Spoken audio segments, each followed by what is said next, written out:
नमस्कार मित्रों, आज हम एक्सरसाइज 9A का भाग 4 बना रहे हैं। इससे पहले हमने जो 3 भाग बनाए उनमें क्वेश्चन नंबर 13 तक कंप्लीट हो गए हैं। आज क्वेश्चन नंबर 4 से हम 14 से आगे स्टार्ट करवा रहे हैं। तो ये हमारा क्वेश्चन नंबर कौन सा है? 14। सवाल हमें दिया है कि 7 मीटर ऊंचा ये भवन है। ये भवन कितना ऊंचा है? 7 मीटर ऊंचा। 7 मीटर ऊंचे भवन के शिखर से केबल टावर के शिखर का उन्नयन कोण कितना है? 60 अंश। तो ये एक टावर लगा है, इसके शिखर का कोण कितना अंश है? यहाँ तक 60 अंश है। ठीक है। और इसके पाद का अवनमन कोण, मतलब टावर का ये पाद बिंदु है। तो यहाँ पे यहाँ तक का कोण कितने अंश का बन रहा है? 45 अंश का है। तो टावर की ऊंचाई ज्ञात कीजिए। हमसे ये टावर की ऊंचाई पूछी है। ठीक है। तो सबसे पहले हम इसमें त्रिभुज कौन सा लेंगे? ये वाला ले रहे हैं। कौन सा है? त्रिभुज ABC में थीटा बराबर कितना है इसमें? 45 अंश।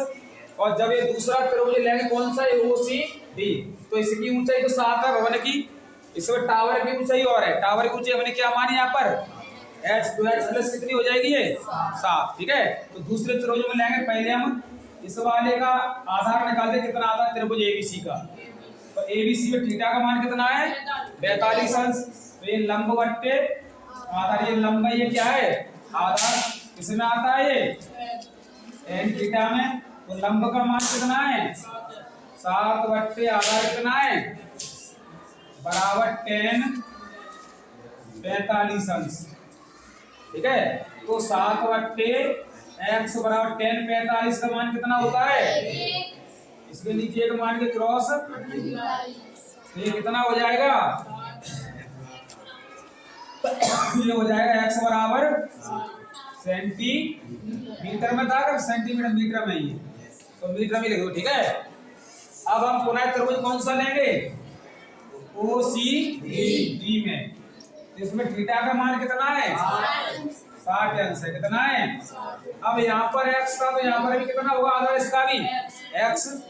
तो चाहो तो यहाँ पर x का मान डायरेक्ट ही रख दे। आधार x ये तो कितना रख सकते हैं? 7 आया ना x का मान। तो यहाँ पर 7 यूज कर दे अभी, तो डायरेक्ट ही आंसर निकल आएगा, नहीं तो थोड़ा सा और बढ़ जाएगा। तो इसे डायरेक्ट यूज कर रहे हैं। लंब बट्टे आधार इसमें आएगा ये भी। तो लंब का मान कितना हमारे पास? h प्लस बट्टे आधार। आधार कितना है इसका? और x का मान हमने कितना निकाला है? तो यहाँ कितना रखे दे रहे हैं? बराबर tan 60 अंश। कितना हो जाएगा ये? तो h बराबर h प्लस 7 कितना है? h प्लस बट्टे में 7 बराबर tan 60 का मान कितना होता है? अंडूड में 3। इसके नीचे एक मान के क्रॉस, ये कितना होगा? h प्लस बराबर 7 अंडूड में 3। ठीक है। अब हम क्या करेंगे? एक काम करते हैं, h का मान निकालना है हमें। तो ये 7 को इधर की साइड भेज दे रहे हैं। तो क्या करेंगे? यहाँ पर देखो h बराबर कितना हमारे पास? पहले 7 अंडूड में 3। और जो ये 7 इधर आगे किसका हो जाएगा? ये माइनस का। तो h बराबर 7, इन दोनों क्या मिल रहा है हमें? तो कॉमन ले लो। कितना बचेगा? माइनस। यही हमारा क्या होगा? तो ये टावर की ऊंचाई है वो कितनी आएगी? 7 कॉमन ले लिया, अंडूड में 3 माइनस 1 मीटर। उम्मीद है ये क्वेश्चन आपको समझ में आ गया होगा। समझ में आ गया तो इसे नोट कर लो। देखिए हमसे थोड़ी सी यहाँ पर गलती हो गई थी। हमने यहाँ पर भवन की और टावर की ऊंचाई यहाँ पर जोड़ दिया था, जबकि हमें तो सवालों सिर्फ इतना पूछा था टावर की ऊंचाई ज्ञात कीजिए। भवन की और टावर की दोनों की मिलाकर के नहीं पूछी थी। तो हम यहाँ पर क्या करेंगे? टावर की ऊंचाई में से भवन की ऊंचाई क्या कर देंगे? घटा देंगे। क्या कर देंगे? तो यहाँ पर जहां जहां प्लस है ये, तो ये उसकी जगह क्या आएगा? यहाँ पर माइनस आएगा। क्या आएगा? ये माइनस। क्या आएगा? ये तो हमने यहाँ पर क्या कर दिया? माइनस। तो ये माइनस वाला उधर जाके किसका हो जाएगा? वो। अब हमारा आंसर एकदम कैसा है? परफेक्ट है। अब नोट कर लो इसे। देखिए क्वेश्चन नंबर हमें 14-15 दिया गया है कि एक नाव से नदी के किनारे की इमारत के प्रकाश का स्रोत कोण 30 अंश है। 4 मिनट बाद उसी नाव से प्रकाश का स्रोत कोण 60 अंश हो गया। ज्ञात कीजिए कि नाव को इमारत के पास किनारे तक पहुंचने में कितना समय लगा। देखो ये हमारी कोई नाव का एक स्रोत बिंदु है। नाव देखिए जहाज पानी वाले, दोनों में ऊपर एक लाइट लगी रहती है, तो उस लाइट से अनुमान लगा कि यहाँ पर जब 4 मिनट पहले थी तो कितना अंश पड़ता है, ये 30 अंश। और 4 मिनट बाद माना कि नाव यहाँ पर आ गई तो इसका कोण कितना हो गया, ये 60 अंश। तो जो किनारा है, ये नदी का किनारा है ये, ठीक है। तो जब किनारे तक पहुंचने में कितना समय लगेगा ये पूछा है मुझसे। तो देखो जो समय मैंने उसे क्या मान लिया, x। और यहाँ तक तो 4 मिनट में आ गई थी, किनारे वाले समय को हमने क्या कर दिया, जोड़ दिया हमने, ठीक है। तो 4 + x। अब देखो हमें यहाँ पर 2 ट्रायंगल नजर आ रहे हैं। एक तो कौन सा है, AB ACD कौन सा है, और एक कौन सा है BCD। तो सबसे पहले हम बड़ा वाला त्रिभुज ले रहे हैं, कौन सा है ये, ACD। तो यहाँ पे ले रहे त्रिभुज ACD में थीटा बराबर कितना है इसमें, 30 अंश है। और लंबा हमने ऊंचाई मान ली क्या, h दी तो नहीं दी, हमने क्या मान लिया यहाँ पर ऊंचाई h, और ये आधार दिया है। तो लंब बट्टे आधार ये किसमें आता है हमेशा, tan थीटा में किसमें आएगा ये। तो लंब का मान कितना है यहाँ पर h, बट्टे आधार कितना है इसका 4 + x बराबर tan थीटा। ये जगह पर कितना रख देंगे, 30 अंश। तो देखो आगे h बट्टे 4 + x बराबर tan 30 का मान कितना होता है, 1/√, में क्रॉस इधर करेगा तो कितना होगा ये, h√, में 3 बराबर 4 + x। यहां से हम h का मान निकाल लें, h बराबर कितना हो जाएगा, 4 + x बट्टे √, में इसे समीकरण नंबर फर्स्ट मान लिया हमने। अब कौन सा त्रिभुज ले रहे हैं हम, दूसरा ले रहे हैं, कौन सा ये BCD। तो त्रिभुज BCD में इसमें थीटा का मान कितना है, तो ये हो जाएगा लंब बट्टे आधार। ये भी किस में आएगा, tan थीटा में। तो लंब का मान कितना है, बट्टे आधार कितना है इसमें, और बराबर tan 60 अंश, ठीक है। अब देखो h बट्टे x, h बट्टे बराबर tan 60 का मान कितना होता है, √, में 3। इसके नीचे एक मान के क्रॉस, तो ये कितना हो जाएगा, h बराबर हो जाएगा x √, में 3। यहाँ तक कोई डाउट है, ये समीकरण नंबर। अब देखो h का मान हमारे पास कितना है, 4 + x बट्टे √, में 3, समीकरण फर्स्ट से। तो यहाँ पर लिख दो h का मान समीकरण कौन से में रख रहे हैं, फर्स्ट में, सेकंड में रख दे पर। फर्स्ट में रख दो, सेकंड में एक ही बात है, वो उसमें भी h का मान है, इसमें भी h का मान है हमारे पास, ठीक है। तो देखो यहीं पर रख के दे रहे हैं, h का मान कितना है यहाँ पर, 4 + x बट्टे √, में बराबर x √, में 3। क्रॉस क्या कर दे रहे हैं यहाँ पर, तो इधर गुणा कर दो, कितना हो जाएगा ये 4 + बराबर, या करेंगे तो √3 से √3 कितना बचेगा यहाँ पर, 3x ही बचेगा ना। अब देखो 4 और बराबर में कितना है ये, इसे x को इधर भेज दो, किसकी हो जाएगी ये, तो 4 बराबर 3x में कितने x कट रहे हैं, तो कितने बचेंगे, 2 दूनी 4, x बराबर कितना आ गया 2। तो हमें यही x का मान पूछा था, यही निकालना था ना। तो 2 मिनट हम नदी, वो नाव कहाँ होगी, नदी के किनारे पर, यही हमारा क्या होगा आंसर। उम्मीद है ये क्वेश्चन भी समझ में आ गया होगा, नोट कर लो इसे। देखिए हमारा क्वेश्चन नंबर है 16, कौन सा है ये, क्वेश्चन नंबर 16 कह रहा है, एक बार पढ़ लो कि भूमि के एक बिंदु से 20 मीटर ऊंचे भवन, शांत हो जाओ, ये हमारा भवन है, कितने मीटर ऊंचा है ये? 20 मीटर ऊंचा भवन है। 20 मीटर ऊंचे भवन के शिखर पर एक संचार मीनार लगी है, और ये कोई एक संचार मीनार है, ठीक है, कोई एंटीना या कोई और है, कुछ भी हो, तो वो संचार मीनार है। ये मीनार के तल और शिखर के उन्नयन कोण, तो ये तल का कोण क्या होगा जी? धरती भाग 45 और ऊपर वाला ये 60 अंश का है। मीनार की ऊंचाई ज्ञात, हमसे ये सवाल खाली सिर्फ इतने भाग की ऊंचाई पूछी है, तो हमने इससे पहले जो 14 सवाल कराया था उसी तरह का सवाल है ये, तो सेम वही प्रोसेस इस पर भी लगाएंगे हम। सबसे पहले त्रिभुज कौन सा लेंगे? ए बी सी में इसका आधार x मान ले रहे हैं, तो इसका भी आधार कितना होगा? तो थीटा का मान इसमें कितना दिया है हमें? तो लंबवट्टे आधार ये किस में आएगा? tan थीटा में। सामने देख लो एक बार, तो लंब का मान कितना है इसमें? बट्टे आधार कितना है?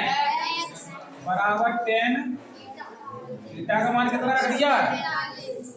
तो देखो ये हो जाएगा 20 बट्टे x बराबर tan 45 का मान, एक मान के क्रॉस 20 बराबर समीकरण नंबर। अब देखो आधार का मान कितना आ गया यहाँ पर? x बराबर 20, तो यहाँ पर या तो x रख दो, x जगह तो कितना रख दोगे? 20। तो हम यहाँ पर ले दो पुनः त्रिभुज कौन सा हमारे पास अब? OCB में थीटा बराबर कितना है इसमें? 60 अंश। तो लंबवट्टे ये भी किस में आते हैं सब? tan थीटा में। तो देखो लंब का मान कितना रखोगे इसमें? बट्टे आधार, आधार का मान कितना है? x, और x का मान हमने कितना निकाल लिया समीकरण 25 से, तो यहाँ डायरेक्ट कितना रखे दे रहे हैं? बराबर tan 60, कितना हो जाएगा ये? तो देखो h माइनस 20 बट्टे बराबर tan 60 का मान कितना होता है? क्रॉस, ये कितना होगा? h माइनस 20 बराबर अंडरूट में 3, 20 अंडरूट में 3 गुणा कर दिया हमने यहाँ पर, तो 20 का गुणा अंडरूट में 20 अंडरूट में। अब देखो क्या करोगे? h का मान निकालना है, तो 20 उधर जाकर किसका हो जाएगा? तो देखो h बराबर कितना हमारे पास पहले, अब ये 20 इधर आगे किसके हो जाएंगे? तो देखो 20 दोनों में क्या मिल रहा है हमें? तो ले लो कॉमन, कितना बचेगा? यही हमारा क्या होगा? नोट कर लो इसे। देखिए ये जो हमारा क्वेश्चन नंबर है 17, ये सवाल हमसे कह रहा है समुद्र तल से 75 मीटर ऊंचे लाइट हाउस के शिखर से, तो ये हमारा समुद्र का तल है, और समुद्र के तल में क्या है? Light house. तो कितने मीटर ऊंचा है ये? 75 मीटर ऊंचा है। 75 मीटर ऊंचे लाइट हाउस के शिखर से देखने पर दो समुद्री जहाजों के अवनमन कोण 30 और 45 अंश है। तो यहाँ से कोई बैठ करके देखता है ऊपर से शिखर से, तो उसे दो जहाज नजर आ रहे हैं, और उसने अनुमान लगाया एक कितने अंश के कोण पर है? 30 अंश के पर, और ठीक उसके पीछे एक और चल रहा है, वो कितने अंश पर चल रहा है? ये मतलब 45 और 30 अंश पर चल रहा है, ठीक है, एक दूसरे के ठीक पीछे चल रहे हैं। तो ये पूछा है कि जहाजों के बीच की दूरी क्या है, जिनके बीच की दूरी है वो क्या है? तो देखो हमने इस दूरी को क्या मान लिया यहाँ पर, और दूसरे वाले के बीच की दूरी को क्या माना है? तो टोटल दूरी कितनी होगी? x plus. तो सबसे पहले बड़ा वाला त्रिभुज लेकर चल रहा है ये वाला, कौन सा है? त्रिभुज ACD में थीटा बराबर कितना है इसमें? 30 अंश है, और लंबवट्टे ये किस में आएंगे सब सवाल? tan थीटा हमने पहले ही बता दिया, इसके 95% सवाल tan में आएंगे। तो लंब का मान कितना है इसमें? 75 बट्टे आधार कितना है? बराबर tan थीटा, ये पर कितना रख दोगे? 30 अंश। तो देखो आगे 75 बट्टे x प्लस बराबर tan 30 का मान कितना होता है? 1/√3 क्रॉस मल्टीप्लाई इधर करेंगे तो हो जाएगा ये 75 अंडरूट में 3 बराबर x + y सभी का नंबर। फर्स्ट। ठीक है। यस अब देखो दूसरा त्रिभुज लेके चल रहा है ये वाला, कौन सा है ये? BC। तो यहाँ पे लिख दे त्रिभुज BC। इसमें थीटा का मान कितना है? 45। तो लंब बट्टे आधा ये सब tan थीटा में ही आएंगे। तो लंब का मान कितना है इसमें? 75 और इसका आधार देखो तो कितना है ये? y बराबर tan। देखो तो 75 बट्टे y बराबर tan 45 का मान कितना होता है? 1 इसके नीचे एक मान की क्रॉस, मल्टीप्लाई तो ये हो जाएगा कितना? 75 एकन 75 बराबर में y एकन। y इसे सभी का नंबर कौन सा मान कह रहा है? सेकंड दिख रहा है सही? दिख रहा है ना? देखो y का मान समीकरण फर्स्ट में रखने, तो समीकरण फर्स्ट कितना एक बार लिख लो 75 अंडरूट में 3 बराबर x प्लस, तो 75 अंडरूट में 3 बराबर x प्लस y का मान कितना हमारे पास? तो संख्या विस्तार कर रहे हैं, तो 75 अंडरूट में 3 और ये 75 कर आगे किसके हो जाएंगे? बराबर में, तो 75 इन दोनों क्या मिल रहा है? ये जो कॉमन, तो कितना बचेगा? 3 - 1 बराबर, और यही हमसे क्या पूछा था? दूरी। तो इन दोनों के बीच की दूरी कितनी है? एक a है और एक दूसरा कितना है b। तो दोनों के बीच की दूरी कितनी है? x। कितनी है? तो x का मान कितना है? 75 अंडरूट में 3 - 1। तो यही हमारा क्या होगा आंसर। उम्मीद है ये सभी सवाल समझ में आए होंगे। अगर समझ में आते हो तो कृपया लाइक, चैनल और सब्सक्राइब कर दिया करो, जिससे कि हमें मोटिवेशन मिले और आगे भी वीडियो आपको इसी तरह से अपलोड होते रहें। धन्यवाद।